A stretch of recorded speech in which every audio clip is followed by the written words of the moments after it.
Okay. So we're back, Barstools. Dave made it in. Tim, thanks so much for doing this. One of the things the question was about cover bands and what have you, and you said you earned the right to do the songs like Tim Ripper Owens, which I think is amazing. And I know, obviously, you replaced one of the quote unquote legends of the genre. You earned the right. Do you ever find that some people still kind of throw that at you? Oh, every day. I mean, they just like to do it, especially nowadays. I mean, people just like to complain and bitch and say whatever, they're never happy. They just get on something to say something negative. I mean, to say that I'm a Halford clone, or even to listen to this regular listen, he's trying to sound like Halford. I'm singing like me. How long does it take to be a singer? I mean, first of all, my voice is very wide range. I could sing Sepultura, Pantera, to whatever. That's the way my voice is. I've always said I like to sing in like musicals and make my voice like this, like I'm telling like characters and stories, because that's what Halford and Dio did. So my favorite, Sabotage and all this stuff. So, but people still get on me, man. They still, whatever, you'll never make them happy, especially when they say that I'm a Halford clone. And it's like, or I think they know me. I mean, attacking me for whatever it is, whether it's politics or life or who I like or don't, unless you have my phone number, you don't know me. Yeah. You don't know me. You can't know just because you watch me on social media, think you know me. But they think, man, they love to do it, and I'm all right with it. I mean, I do what I do. So Tim, I'm coming in this a little bit late. I apologize. Hi, Dave. Hi, Tim. How are you? So, I mean, I was reading your biography today. It's like I can't believe the shit you've done, like, and who you've played with. So, what's been your favorite? I apologize, you guys already asked that question, but what's been your favorite part of your career thus far? Man, well, I mean, obviously, you have to go to Judas Priest when you're a fanatic in the 80s. When I was in high school, I was a Judas Priest fanatic, Yeah. And to make that, I think not only to make Judas Priest, but to become such good friends with them. I mean, we were friends, and it was a family kind of vibe, and I think that was the coolest part. I don't necessarily that's the thing I miss about Judas Priest, is just hanging out and having dinners and going to the pub as friends. But I mean, I've done so much with and it continues on. I mean, I think about me touring by myself. I get on an airplane and fly to Israel, or I fly to Africa, or I fly to, here and here. I'm just going to doing these shows all over the world. So it's kind of crazy to think that I'm still this kid from Akron, Ohio, Right on. So you're doing all that. I mean, I'll ask. He asked, favorite band. Where's your favorite place to play? I mean, you've been all over. Guys in Canada, we always plan to get to the States. Some of us do, some of us don't. But where's your favorite place to play when you're out there? Well, I always love playing the States, to be honest. It's kind of, but I have a lot of great friends in South America, Brazil, Argentina. I have some bands there that I've played with for years and years and years that back me up, and it's just good friends, a great promoter, and a guy named Silvio that's just been bringing me there for years. So I like that, but I just love to go everywhere. I mean, it's kind of funny that I've always thought, I mean, some of the places that I went one time, Beirut, I went there and it was like, I had such a great time. It was beautiful and the food was great, but I'm lucky that I get to go to these places. I mean, I love coming to Canada, and we do those runs through there, and it's so much fun to do those 4 shows. It's like, it's a little different than my solo tours because I get to have a little more fun, maybe a few more beers, even though I don't even hardly drink, to be honest. But, just to open that beer up on stage and be like, okay, this is cool. Cheers, everybody. I don't know if you guys talked about this or not, but were you ever able to get any kind of compensation back for the movie Rockstar, or no? No. Once Judas Priest pulled away from it, I think once it was going to be called Metal Gods, and it's really my story. Obviously, everybody's like, well, yeah. It's the story of me. I wouldn't mind getting paid a little bit of money for it. But they were portraying things wrong. They weren't accurate on things, and the band wanted it to be a little more accurate, wanted some say, and Warner Brothers said, absolutely no.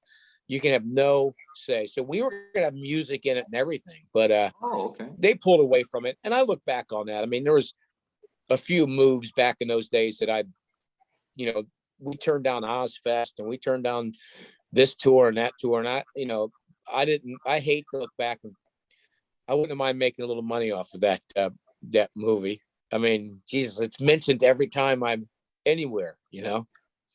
Yeah, and I wasn't going to mention it just because I had kind of read the background, and but I will say not within the movie, but the true story of you being in a Priest cover band.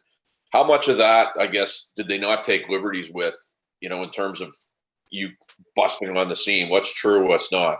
Well, they took liberties with everything. I always like to say Boogie Nights was the Mark Wahlberg movie about me, but that one never goes over as good. But I have too many shortcomings for that to be true. But you know what? A tribute singer makes it. But here's the other thing: I wasn't even in the Judas Priest tribute band at that time. I quit that a year before, so they act like I was this fanatic kid, like I was when I was in high school. So that was the weirdest thing. I'm like, guys, you guys act like I'm an adult that's this lunatic. But there was some. My brother got he actually got a Judas Priest record. They made it the opposite in this movie. There's I think the overall thing of tribute singer makes the band was true. I think some of the way the band members were, I mean, one guy ran the band. I think all that kind of stuff was kind of true, like had more say. But all the liberties, I mean, we didn't have sex orgies in hotels, and my manager didn't have a wiener and was standing peeing up, and it was a lot of, I didn't have the Batmobile, and I never made, first of all, this was 1996 when Judas Priest. We weren't playing arenas. Right. No one was playing arenas in 1990, maybe Metallica, but nobody was playing arenas in 96. So I think the movie could have been way better if it was true story. How we still bonded and became friends, and we wrote great records, and we toured, and we did, when it was down in the hard rock scene. Now it's way better than it was then. Right on. And you mentioned South America. There's a huge rock following in South America. We've talked to a couple of other folks, and they had, like, they have a record here, but they're doing very well with their Spotify and spins and downloads in Brazil. And where's the other place? There is. I think it's, first of all, I think everybody's on top of each other there. It's very, very crowded. I mean, it's a great scene. We have a great one in America. All these countries, all their radio and songs they play are the same. So when you go there, whatever you're hearing on mainstream in America, that's played all over the world. It's like people think that we show up to South America and we get off and Iron Maiden's being played on the radio and everybody's walking out. Obviously, they have their scene, and it's fantastic. I mean, Europe's the same way. There's certain areas in Europe the same way, but I think America and Canada, I really think they rock out. The shows I play rock out as well as anybody. Yeah. So I'm gonna loop back to what you're doing now, but I read a quote, and I'm sure it was from a while ago, but as I was doing my research, where you said that the Priest records that you were on were largely, we'll call it, erased from history, and they're amazing records.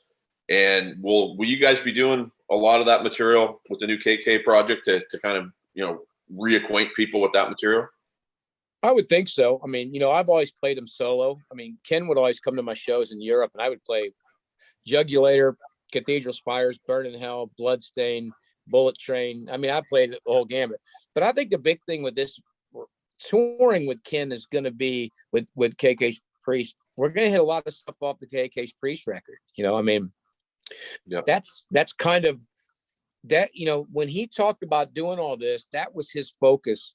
And the main part was doing it. I think we'll definitely be playing Burn in Hell, Hell is Home, One on One from my era records, maybe throwing a couple other ones. But I think a big part, and it depends if we're headlining or we get on some national opening slots. If you're doing national opening slots, I think Ken might want to just smash him in the mouth with the new record, Right.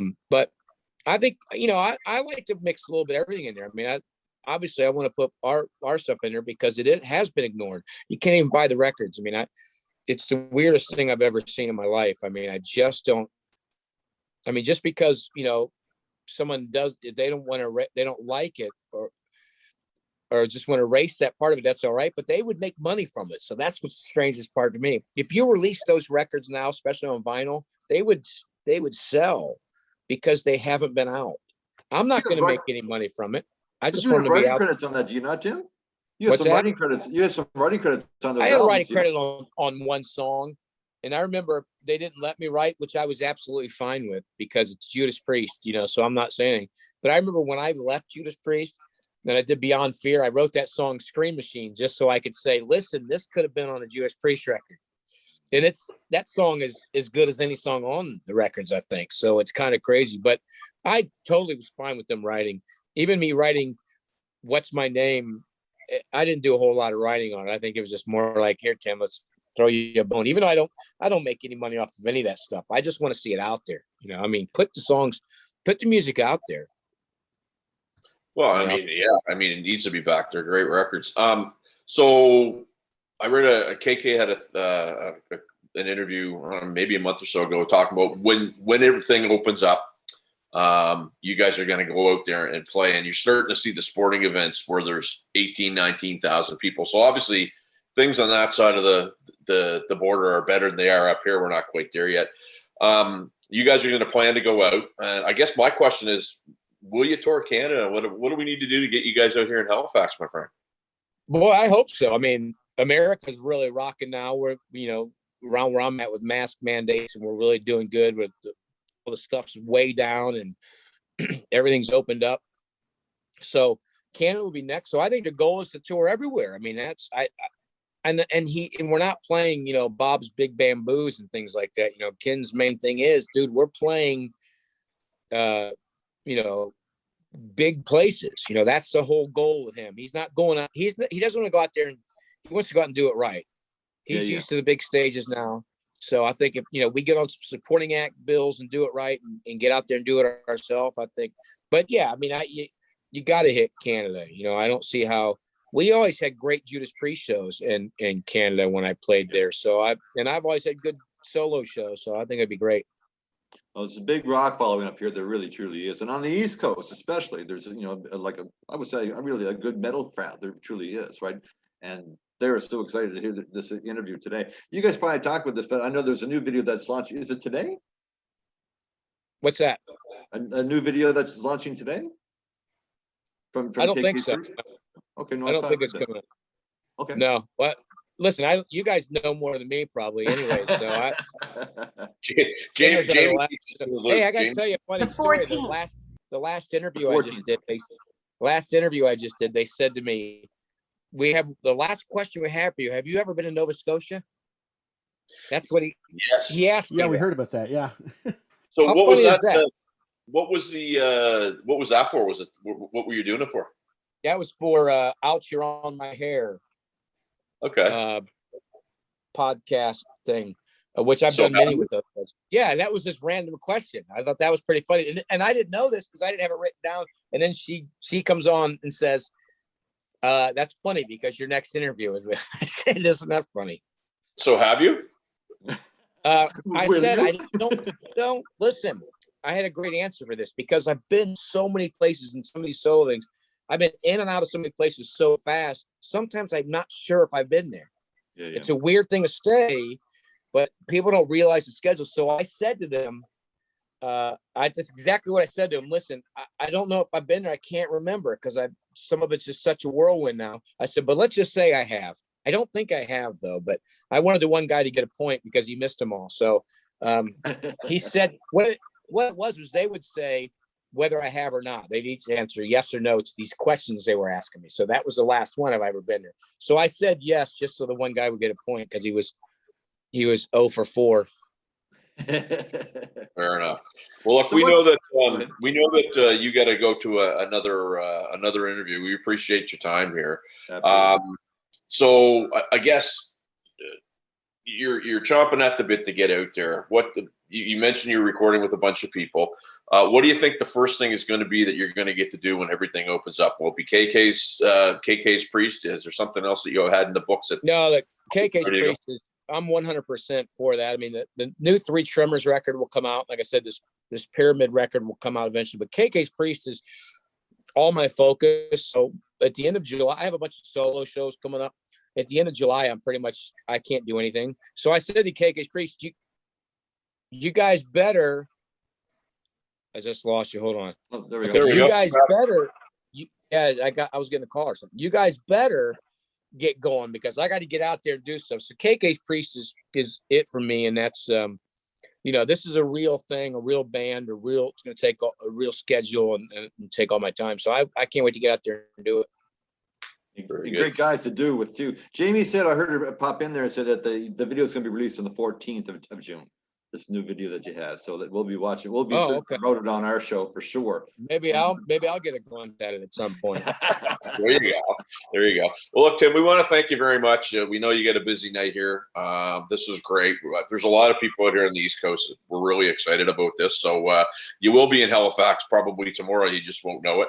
Yeah. But we look forward to seeing what you're going to do. Really looking forward to seeing that Operation Tour. I think it's pretty cool.